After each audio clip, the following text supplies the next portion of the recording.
Now, there was drama in Runda when members of the public descended on NYS staff who were found carrying out registration exercise at the PCA Buela Church. The officials were found with biometric registration materials and in the process of registering, but IBC in a statement says Ministry of Devolution and Planning has owned up to the exercise, which they say is not a voter registration, but rather NYS cohort biometric registration. However, IBC goes ahead to say that the cohort registration was ill-timed since the Commission is currently undertaking the mass voter registration, which ends today. All this as opposition leaders claim that Jubilee has put in place an elaborate plan to rig the August election. But IBC says it will do everything it can to hold a credible poll.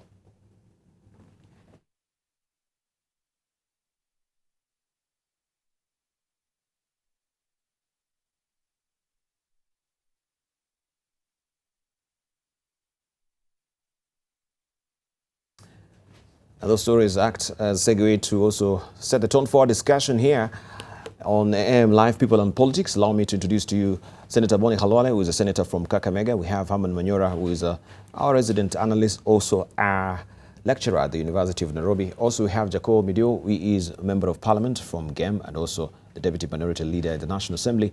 And we do have with us Senator Kimani Wamatangi, who is a senator from Kiambu. Good morning, gentlemen. Morning. Thank you very much. And in light of what we've also seen, first of all, our condolences to your fellow senator that were passed on over the weekend.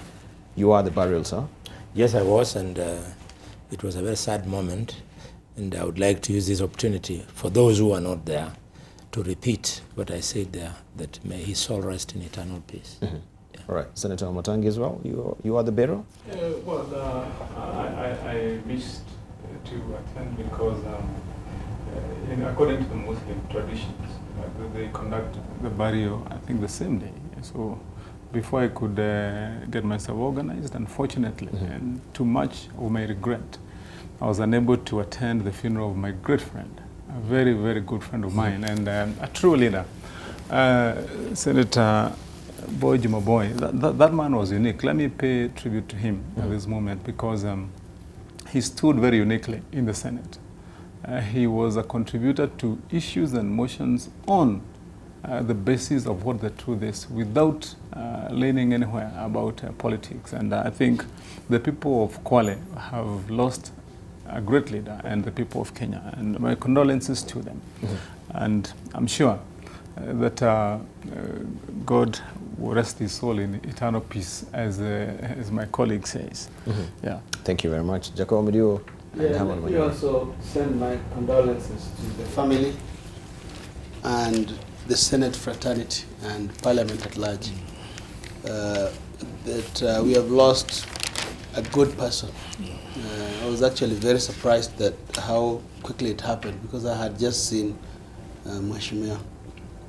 But it's God's will. May his soul rest in peace. Right. Amen. My condolences also to the family and the people of Kwale. I was with the Boy for quite a while. We were chatting at the Bombers during the NASA rally. I was not there as a politician, of course. I was with NTV crew there. We sat in the same room with Agnes Zani and Boy, and we had a long chat. I will miss his oratory skills. May God grant him eternal peace. Right, thank you. All right, we maybe just discuss the issues of the days before actually we venture into the topics that we have today. First of all, with the doctor's strike, right? Of course, this is your fraternity, is in your domain, Dr. Boni Khalwale. So did this really come as a surprise that we have, the first industrial court jailing, people who are agitating for their rights? How does that really augur well with the Constitution? Even during time of war, doctors do not belong to prison. Doctors belong to hospitals. Even when they go into a war situation, when doctors arrive with a white flag, neither side of the combatants can take action against doctors. But may that be as it may, the president should seize this opportunity, and I hope the Attorney General has thought about the Constitution of Kenya and help the president to come out of the problem. This is a unique opportunity for the president now to apply Article 133 of the Constitution that gives him power of mercy. I know that Senator Orengo is proceeding to court this morning to apply for a stay so that the punishment is not meted. But the president doesn't have to wait for Orengo to succeed. He should take advantage of Article 133 that gives him power either to pardon those doctors freely or unconditionally, or use the same constitution that allows him to postpone the punishment to another date. He can postpone the punishment for another 2 months or 3 months so as to give an opportunity for the negotiations between the doctors and his civil servants to be concluded. Yes. It's a unique opportunity, and I look forward to the president seizing it at 133. It's unfortunate that now we don't have time as parliament, and I would have persuaded Jakoyo and his colleagues in the National Assembly, and I would have persuaded my brother, Senator Wamatangi, that as parliament, we move under Article 256, amendment of the Constitution, under parliamentary initiative. It is now clear that we need a long-term solution to this problem. So if we amend the Constitution, which does not require that we go for a referendum, we would then provide that, yes, health services remain devolved, but the governors remain in charge of construction of health facilities, maintaining health facilities, equipping them, but the human resource, we convert the doctors and nurses and clinical officers and everybody into a health workers service commission so that the human resource is managed by the national government. Thank you. But there is no time. There is no time. Yeah. So you're strapped for time. Let's hear from... I think we don't need to talk about mercy. Mercy for what? You see, we don't need mercy for the doctors. Well, that's the Constitution. Sometimes back, about 10, 12, 15 years ago, an old lady went to court, and she told the judge, I have brought you tea leaves, because I was told if my case has to go well, I have to give you chai. But since I can't make you tea, that was in Nyeri. The magistrate was my student and sometimes back. Okay. So I know him. Today is the Attorney General of Vihiga County. So this guy said, you are coming to bribe me in my court? He jailed the old woman, a woman of about 80-something, 90 years. The Chief Justice recalled that file and had that woman released. Yesterday I tweeted and said, the Chief Justice should call that file and have the doctors released forthwith. You do not need mercy. Look here, we gave ourselves an activist constitution. We allowed civil society activists to give us a constitution. Article 41D gives unqualified right to Kenyan workers to go on strike. The act that the industrial, you call them labor relations court, is using to mess that right is an act that came into existence long before the Constitution. You get it? If you have a provision in the Constitution and you want to operationalize it, then you come up with an act of parliament. But if there is an act of parliament that purports to take away that which is expressly provided for in the Constitution, that act, to that extent, is null and void. That is the Constitution of the Republic of Kenya. So the Chief Justice should just recall this file, look at it, and release these gentlemen. Let me tell you why they must do so. You are now setting the courts up for failure. The courts are using their power to stop people from participating in strikes, which are constitutional rights. You see, what is going to happen in future, nobody will care about this jailing. That fear that people will fear they go to jail ended yesterday when those doctors defiantly said, and they knew all along they are going to jail, they said, let us go. Now, any other worker you threaten you are going to jail, they will just laugh. When you remove fear from people, you have no control over them. That's why ISIS is difficult to deal with. That's why Al-Qaeda is difficult to deal with. That's why we are getting headache from Al-Shabaab. You know why? You can't threaten them with death. When they leave the house in the morning, they are going to die. So if your institutions of fear are not going to work, then you have failed. The courts are now setting themselves up for failure, and we are saying this. Let us know that you cannot jail your doctors, like he's saying. And you know why they are jailed? Because these big people here, these three, and the rest outside there, don't go to government hospitals.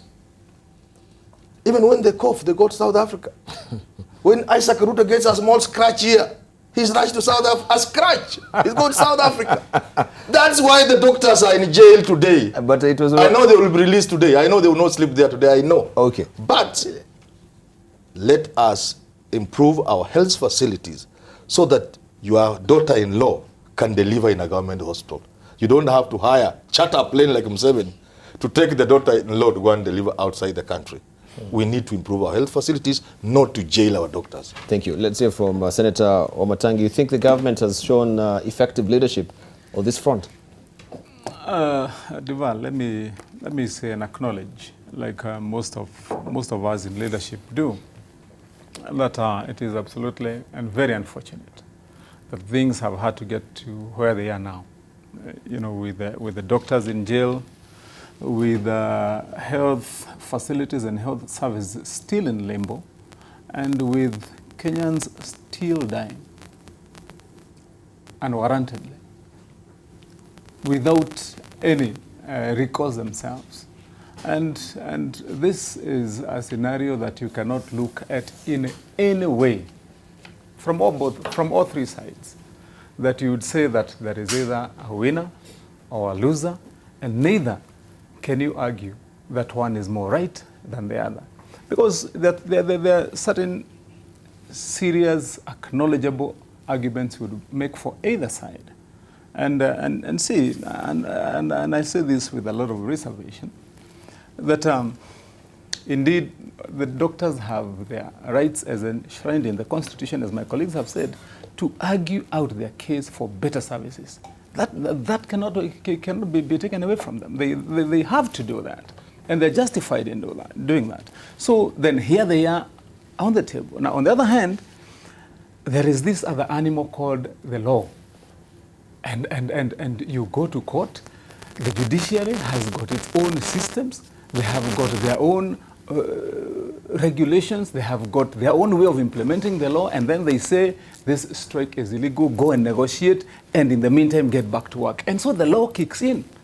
And I'm sure, I would say, that judge, when she pronounced those words, she must have been in a lot of difficulty. Let's be fair.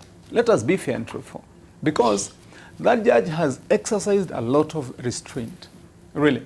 You know, the 3 times when these doctors went to court, remember, somebody actually moved to court against this judge, if you remember last week, saying that she in the first place gave orders that she was not willing to enforce, and she is responsible for the deaths that are going on. And in my view, because I looked at and followed all the times when the doctors went to court, she really tried to go out of her way, including inviting arbiters and people to stand in, for example, like Akina Atwoli. So you find that what else now when it gets to that point, and she has to apply the law. So, and then lastly, the collateral damage price to pay is the lives of Kenyans. I mean, when you say, okay, fine, we are not going to go to work. So next step, Kenyans continue to die. There is no way you can look at this and say that these people are more right or these are better. No. This is a situation that must be resolved, and we must say to all, yes, to the Ministry of Health and to all those that are negotiating, you must move this process forward and resolve this thing. Say to the doctors, a minute. Say to the doctors, our good friends, yes, you have rights, you need a better life, you need better pay and better terms. But look left and look right also, and realize that your brothers and sisters are losing their lives, that mothers who have no other recourse, who have no money, as the professor is saying, to go to private clinics and to South Africa. They continue to die. So as doctors, you also must look that way. Right, thank you. So that's the way it is. You could also tell us why, after Justice Wasilwa went all out of her way, as you correctly put it, to give chance to negotiations, why the doctors went for the negotiations, but your PS, Muraguri, refused to go and frustrated the negotiations. So why are the doctors being jailed and Muraguri is not being jailed? Because the order was the doctors to go for the discussions with the employer, and the employer refused to go and participate in the discussions. So, you know, Senator Khalwale, this is a matter that I, as a leader in this country, is completely unwilling to play into politics. Absolutely.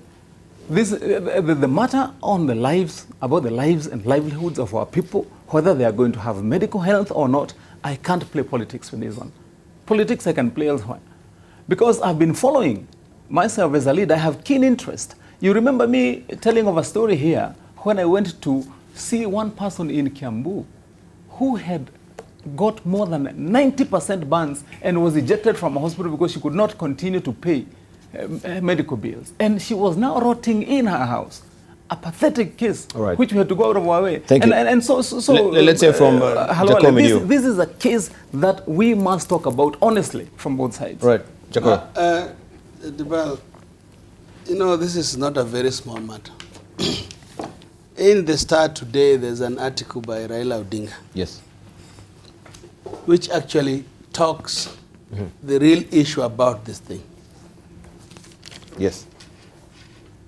The inability to lead. Because what is here? This is a quandary. You know, one thing I must say from the onset is that I think the courts are not to blame. I think we can suggest them a way of helping, the courts helping an incompetent government. But I think the courts, if they tell you, you do this, you must obey court orders. That is my thought process as a Kenyan. Disobedience to courts is a recipe for chaos. But why hasn't the president put this thing on the table? That's where it's the crux of the matter. This PS Muraguri is the one in the 5.6 billion scandal. He is still in office. Why is this? What is so special about Muraguri that he can make Kenyans die for 2 months? He's either incompetent or he is in cahoots with other criminals who are looting this country. Now, you know, the government cannot get away from blame because, and they cannot say it's a county matter.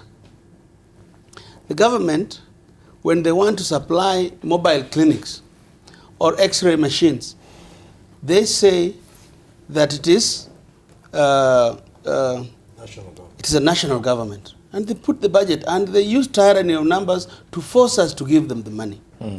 When it is the issue, human resource issue, they say is a county issue. Remember, the amount of money being demanded by doctors is basically peanuts compared to the money is being looted at NHIF. Peanuts. All they have to do is move priorities. But it takes leadership. I would have liked a scenario where you say all the governors, through the Council of Governors, then the executive say there's something in the Constitution which cannot be overlooked. Article 26, which gives patients right to health, or Kenyans right to health, and Article 41, which gives workers right to demand their rights. That is something that requires leadership and proper discussion. But you cannot tell doctors, go back to work when they are on the streets without negotiations. You cannot, because if you look at the way we are spending our money, what is an ordinary Kenyan doctor to imagine when you are spending 600 billion on SGR and they are supposed to work tirelessly? Their colleagues have run out of this country. I can tell you there's no country on earth without a Kenyan doctor. There's no country. They're running out of this frustration. So I actually think, number one, what should happen this morning is that this Muraguri should be arrested. Number two, we need to go the professor's way. Save this country. Get the doctors out of prison. You cannot jail non-criminals. You cannot do that. I think the person who really needed to have been locked up, not even through arising from doctor strike, is this Muraguri arising from the mobile clinics. But now he's kept there. He's wanted. He's really, in Kenyan minds, he's a wanted criminal. Putting up a palatial home somewhere? Yeah, you're doing all this. Lastly, when he was supposed to be meeting doctors, Debarl, Muraguri was in Nyeri getting people out to register to vote. You know, we cannot be in a free-for-all society where you see Lesiampi telling Masais to vote in Jubilee, where you see Muraguri walking door to door for people to vote.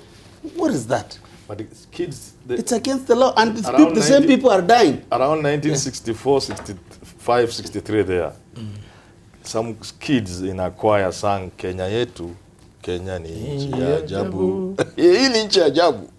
And you know, having spoken so strongly on what the Constitution gives to the President, I want to request my brother, Professor, that we also don't just expect under the new Constitution for the Chief Justice to act the way the earlier Chief Justices acted in your case. President of the I would be asking the Chief Justice on this one to answer only one thing as he takes a decision. Why is it difficult for looters of the economy to go? It is so easy for them to go to the courts. They get orders of stay. And when doctors yesterday went for an order of stay, they were denied. Not even that. I mean, people have been cited for contempt. Yes. People like the former CEO of TSC, yes, because he was powerful, yes, the courts didn't put him in. Exactly. The former Inspector General, Kimani, was cited for contempt, he was not put in, and so on and so on. Let us not continue demonstrating in this country that this country belongs to a few. Yes. That the majority of us who make about 97% or so don't belong to this country. It's dangerous. Yes. It's dangerous for any country. In the long run, it's not sustainable to have a country where only a small, tiny minority matter. That the laws are meant for us small people. Thank you. You know, we need to take a short break. I believe that as leaders we must speak with one voice, and when we speak with one voice, when we express an intention, when we express an intention, then we must still end by telling the truth. But we can't be seen to be wavering. We are not wavering. Because my friends, listen, for goodness sake. Yeah. And I was listening to my colleague here, Jakoyo and Khalwale. Now, you start by saying we must obey the law. That's true. And when we don't obey the law, then what happens? Secondly, we also must say truthfully that this is not just about pen and paper and money and shillings and cents in a bank and somebody living well. It's also about the lives of Kenyans. It's also about people who are dying, you know. And it has to appeal more to the conscience of people. No matter how educated you are, if you're a doctor, no matter how privileged you expect to be, but you must know that woman in the village has equal rights like you to life under this constitution, and you are under obligation. Listen, and you also under obligation. It is the government that took GSU officers. Just a moment. Go and attack doctors last night. When you have been educated by public funds, Khalwale, yes, to be a doctor like you are, from the taxes that those women pay when they pay market rates. And when those other young people pay their taxes. You get educated. Now, once you have... All right, just a moment. Can we... One person at a time, please. Just a moment. Excuse me. You are to the country. Listen a bit, please. I'll listen to you if you listen to me. Because I have the floor. All right, Prof, let him finish. Let him finish. Okay, ask for the floor, but listen first. Yes. I am making a simple expression, my friends. But this country, as you are saying, from one end of the mouth does not belong to just a few. So it does not belong to a few doctors. But the few are supposed to govern. It belongs to the doctors, it belongs to those poor women, it belongs to those people who are on the streets. And so, if we are talking about a solution, it must be a solution that looks at all sides. Give the doctors fair play, give them a fair pay up to the extent that you can, and have a negotiation that says that we can go this way. Doctors must also move towards... Thank you. We need to take a short break. We have to continue. Just briefly, you have 30 seconds. We have to go for 30 seconds. 30 seconds, please. Just before break, I wanted to explain to Wamatangi, doctors are not just demanding for money. This is the wrong picture. Out of 31 or so items for negotiation in the CBA, only one is salaries. They are also talking about... Listen, let me now have the floor. And I have the floor. Doctors are also requesting us as people to improve an environment in which they work. Absolutely. Some of these environments they are talking about are even dangerous to the doctors and the nurses. All right, thank you. No. You wanted to respond to what Senator Kimani Wamatangi had said. Boni.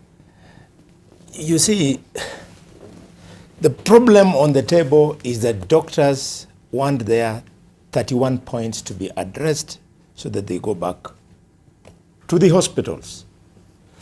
And conveniently, a sideshow has been created through which now doctors are in jail. Doctors are not in jail because of those 31-point demands. They are in jail because of the sideshow that they refuse to obey a court order. So they're there because of contempt of court. The matter is therefore so small that what should be worrying Jubilee is that how do we govern the country so that the real business, i.e. address 31 issues raised by doctors, is sorted out and doctors are back in hospital. So because they have refused to govern, they are not addressing it and hoping that the doctors will be jailed. Yes, you will jail them for 30 days. There will be no talks. Nobody will go back. And when they come out after 30 days, again, you'll ask them, let us start talking. So how long are you going to do it? You are really burying your heads in the sand. You know, Senator Khalwale, let's go around. We are coming to you. We are coming to you. He was responding to me. Because I'm also responding to you, then you'll take them all. Prof, the us person three. who holds the cards is Debarl. Okay, go ahead. So it's my opportunity, my friend. Go ahead. I wanted to say to Senator Khalwale, let's not deceive Kenyans. The Jubilee is not the one that's responsible for administration or the running of the courts in Kenya. The courts are not run by Jubilee. By government. Yeah, I mean, the courts are independent. The judiciary in this country, according to our constitution, is absolutely independent. And so when you try to create an impression that when a court makes decisions that Jubilee is responsible, that's not true. It's a lie. And so I would stand perfectly by what Jakoyo said when he started first thinking soberly and then he got lost. When courts give orders, obey them. You can negotiate later. You can find your way into the same discussion you had, but first obey the orders. That's how the court works. All right. Not long ago, Wamatangi, the leader of government business, who is basically number 3 man in the country, said that Jubilee was going to make sure some judge was either removed or something. What is the judge Ouga? What is his name? Odunga. Justice Odunga. Didn't Odwale say so? Yeah. And he's called him all sorts of names. Yeah, and therefore you cannot come here to convince us that Jubilee cannot interfere with the judiciary. It's not a good thing to do, but now, let me make my point. Let me make my point, please. Just let him finish. Did he or did he not say it? A professor can speak No, that way. but I'm saying, did he or did he not say it? How can he No, equate please. The words of Please, Duale is number 3 in government. Yes, but that is his opinion and Number three, he said we.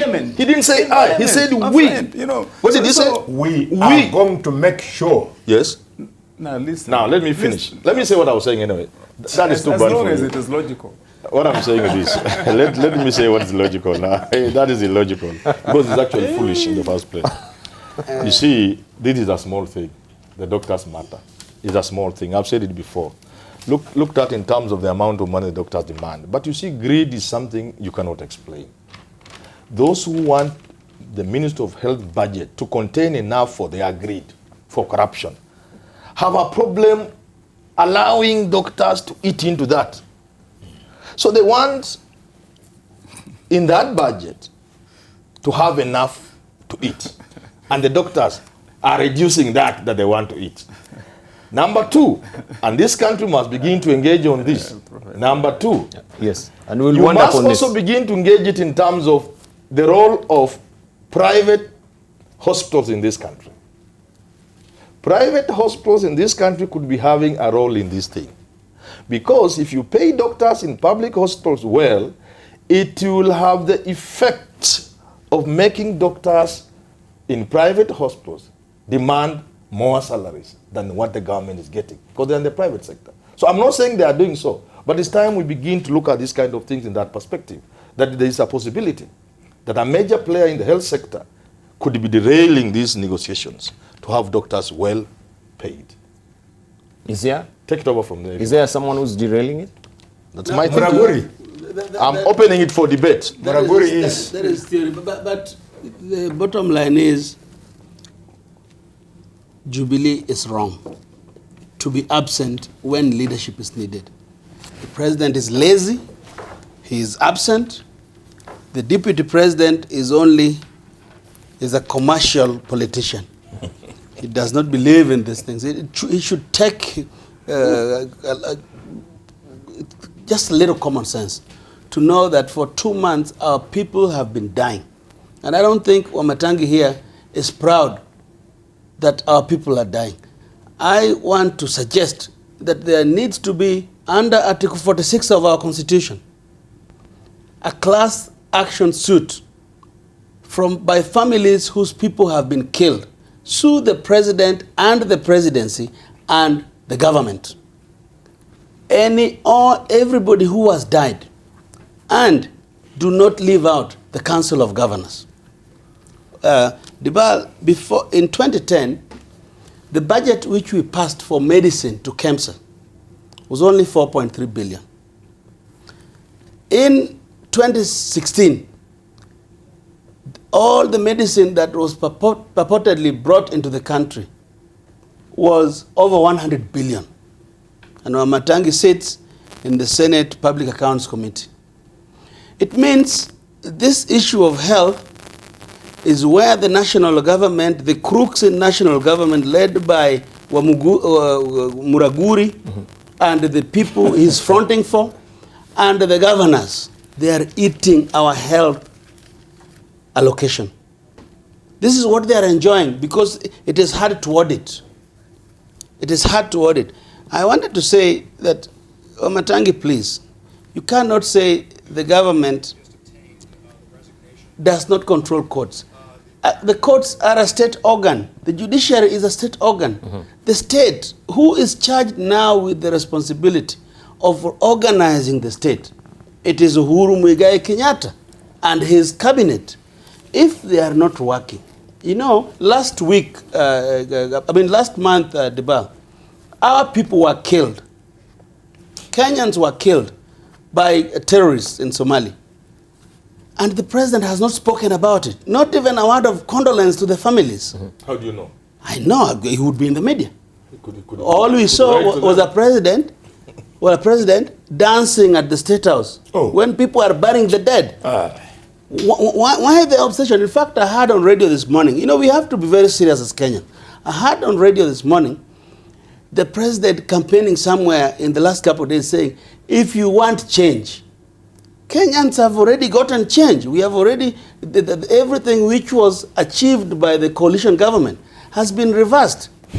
negatively. That is the change we got, the change of corruption, the change of death and wanton destruction of human life. We must wake up this president. He has 6 months to go. He will not be there on the August 9th. All right. But the 6 months we just when we're talking about budgets, beg him to come and give just a leadership. moment. All right, just a moment. Can we just wind up on this? We need to drill deeper also on your salaries as well, because yes, we'll go in circles all day long. We need to clear there on some of the things, you know, and it's unfortunate when seemingly good politics becomes a content of 80% lies, 20% propaganda, and maybe a small percentage of truth. I mean, I would want to ask these gentlemen, especially Jakoyo and Khalwale, you know, you've been following this, and you need to look at the cameras there straight as you're saying those things you're saying. Don't look down. No, and you're talking about implementation of a CBA, a collective bargaining agreement by doctors. Have you asked yourself, when was this CBA signed? When was it entered into? In whose regime? It was in the regime. It was during when your own principal was in power. Oh, 2013. Why didn't you people? Why didn't you people implement? Who are the ministers at that particular time? Thank you very much.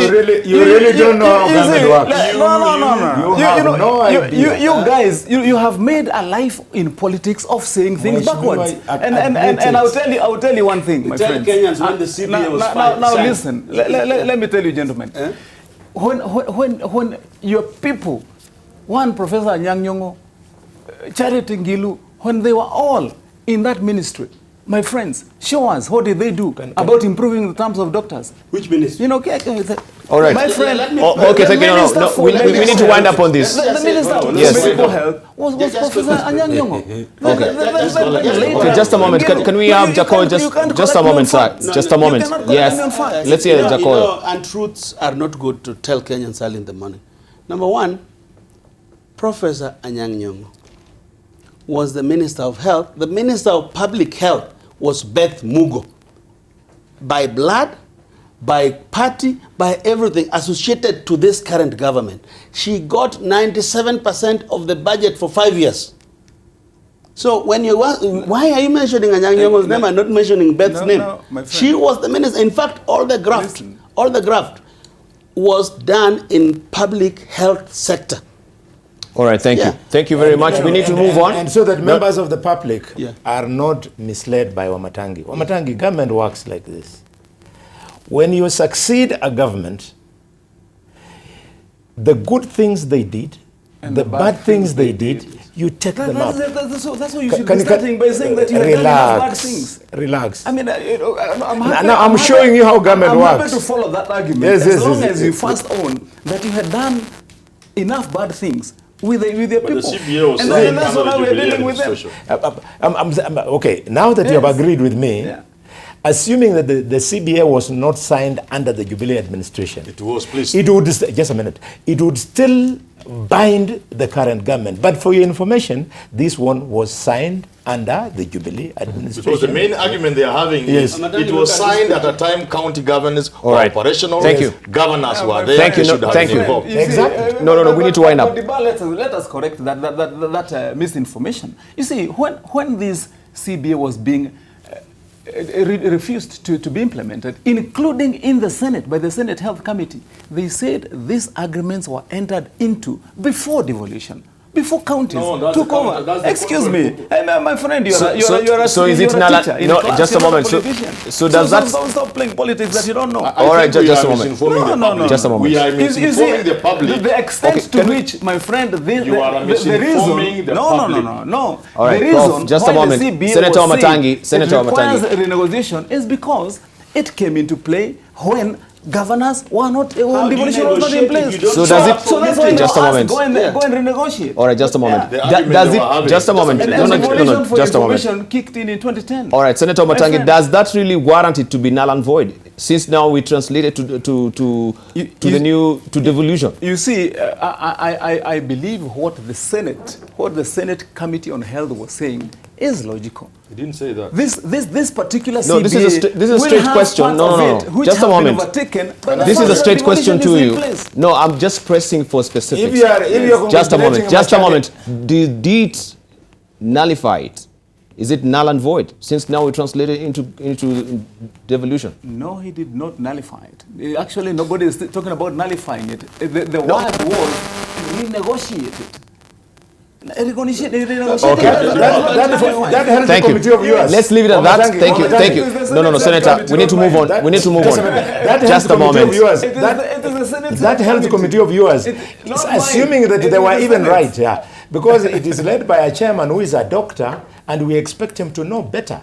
Assuming that they were even right, that which they decide does not bind the Senate. Decisions of the Senate are made in plenary. And therefore, the view of the committee cannot be the view of the Senate. But the way Machage is in the same party with you. No, Machage went to Jubilee long time ago. That's a Jubilee man. You captured that fellow long time ago. Who became a doctor before? All right, thank you. Thank you. When I asked for half a second, Thank you. Have a second. To clarify for the public, you don't give me the time. And I'm saying this. The argument they're having against this CBA is that it was signed without the involvement of the county governments, yet the county governments were in place, governors were there. So what you are saying is the complete opposite. Go on. Thank you. Can we move?